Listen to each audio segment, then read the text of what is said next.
issue in North Korea is a violation of human rights, specifically the violation of ideological life, fair law, prisoners' rights, and healthcare. But why is this a problem? The United Nations Human Rights Council established the Commission of Inquiry on Human Rights in the Democratic People's Republic of Korea. They did this to hold North Korea responsible for their crimes against humanity. A main influence in North Korea is their ideology. According to Sergei Kurvanov from the St. Petersburg State University, the core ideology of North Korea is known as Juche, which revolves around the idea of self-reliance. The overall Juche ideology is seen as an interpretation of socialism and communism. However, with that ideology comes the violation of the human right to ideological life. As reported in the 2020 Country Report on Human Practices by the U.S. Department of State, the North Korean ideology is seen as a restriction of academic freedom and a violation of human rights.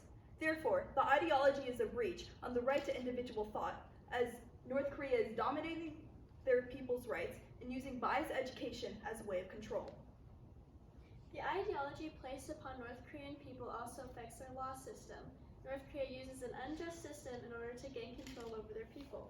Patricia Goad, a law professor in South Korea, studied their laws and stated that there are a number of terms that are both undefined and overly broad, such as anti-state purposes, conspiracy to subvert, and propaganda and agitation. All of these terms allow for a broad interpretation for North Korean authorities. Political crimes such as these often have a harsher punishment than crimes of a higher severity. This is due to the fact that what constitutes a grave offense is not stated within their laws.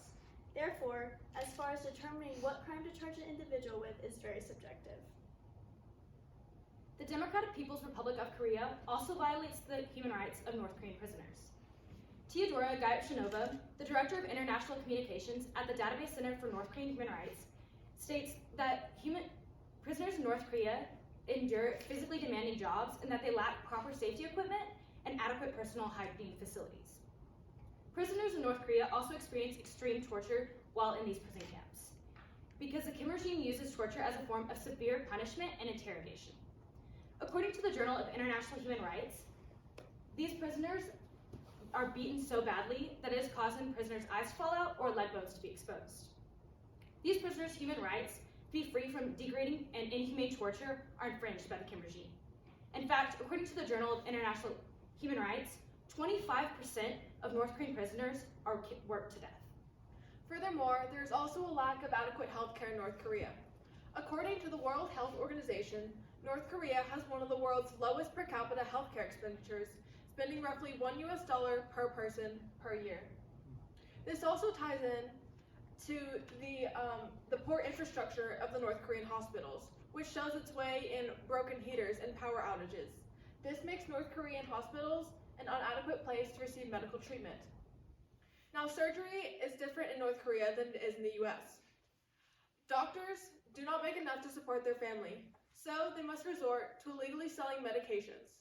So, if you don't have enough money to buy these medications, you will not get any anesthesia or medications for your operation. Song, a 56-year-old woman from Musan, underwent an appendectomy. She said that her hospital, like most hospitals, had no medication or anesthesia.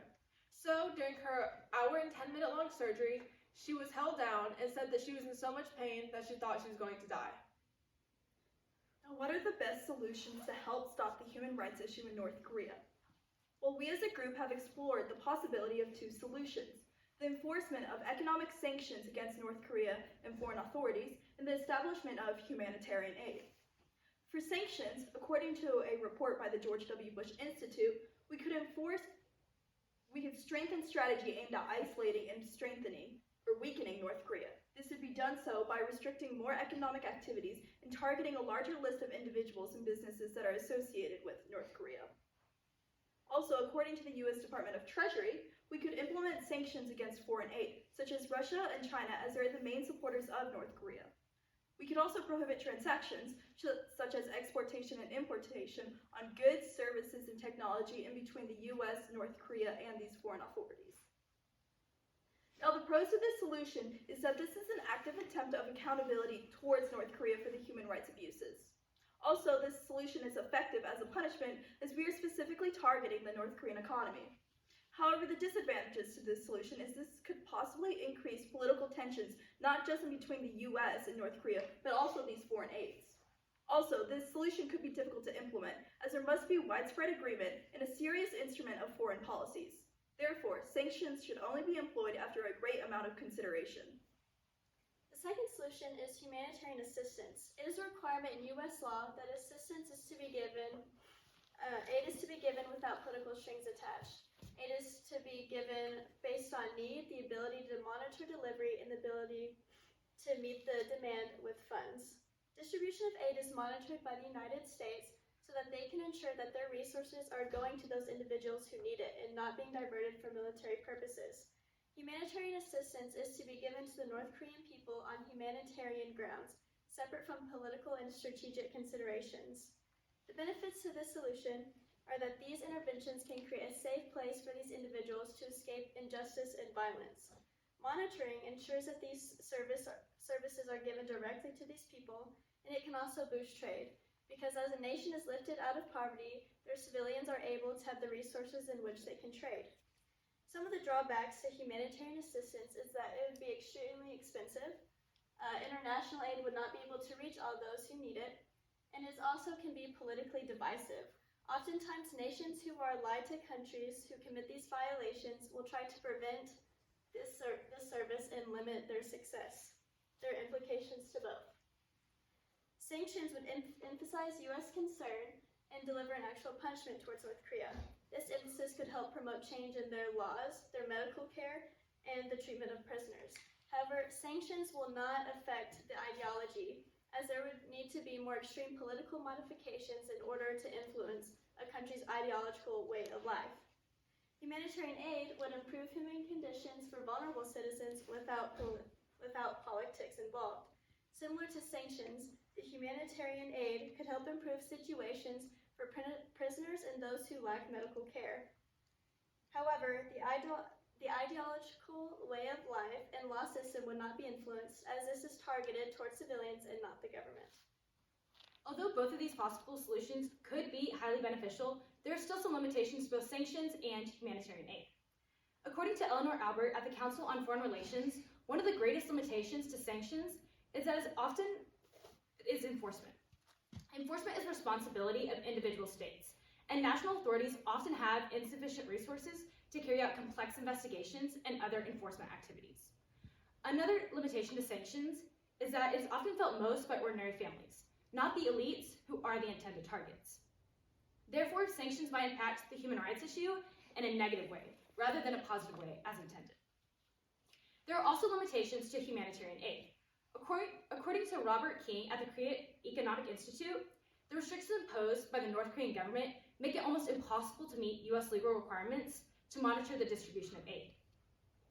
These restrictions include limitations on goods coming into the country as well as people. Kim Jong-un is unwilling to permit the type of monitoring necessary to meet these legal requirements. And without such monitoring, it will be difficult to get congressional support to carry out an assistance program. There's also the issue of net availability of funding to carry out an assistance program in North Korea. Now, between humanitarian aid and sanctions, which is truly the best solution? We as a group have decided that humanitarian aid is the best solution. Sanctions create more vulnerable circumstances for civilians and have a possibility of creating war, which is costly not only economically, but socially as well. Now, the North Korean government is an obstacle, but humanitarian assistance is the best because it directly impacts the human rights violations in North Korea. Humanitarian relief efforts won't solve all of the human rights issues, but it will help alleviate some of the suffering of the North Korean people. The George W. Bush Institute stated that those who live in freedom have a responsibility to raise their voices and lend their support in advancing the universal right of all men and women to be free. Therefore, it is our responsibility to help North Korea, as the world cannot continue to turn a blind eye to the human rights violations. Thank you. Reese, how did the group decide to include Abigail's perspective, lens, or conclusion into the overall presentation? Abigail's research was over the medical care, so we thought that was very an important part to put in human rights. because as she stated that only not very much money is given to those people, so therefore they don't have the proper medical care, which is a human right. Portia, what is an example of a compelling argument from one of your peers' individual reports that you decided to exclude from your team presentation, and why? Sarah had really great information on the education of North Koreans and how basically their education system is almost propaganda. And so it was really impactful, and it was a great argument for like sanctions and humanitarian aid, because the education system made it almost impossible for North Koreans to realize how oppressed they are. And so when they're force fed this propaganda, they can't get out of this oppression. Very good. Okay, Sarah, describe an argument from one of your peers' individual reports that made you think differently about your team's solution or conclusion. Going off of Reese's report, she reported about the fair law system in North Korea, and she mentioned how the laws are almost flexible in a way, and these people, the higher elites in North Korea, are almost abusing that system. And seeing that perspective from her paper really influenced our solution of humanitarian aid. But with that solution, we did realize that we can't really do much with the law system with that solution. So her report really influenced how complex this issue is, and how we need to emphasize on different issues that we can really go in and fix, rather than an abstract issue of the law in Korea. Good. And Abigail, reflecting on your colleagues' work, which one had the greatest impact on your overall understanding of the problem your group identified? I would have to say Reese's research had the biggest impact on what I thought of the problem, because I didn't realize how complex the issues of North Korea ran. I thought it was just the government. I didn't realize that the issues were deeply embedded into the laws, and that the laws, although they say this, officials have been one law to mean this, putting other people in horrible prison camps, as Portia mentioned. So it just helped me realize that the problem of North Korea runs deeper than I originally thought it did. Okay.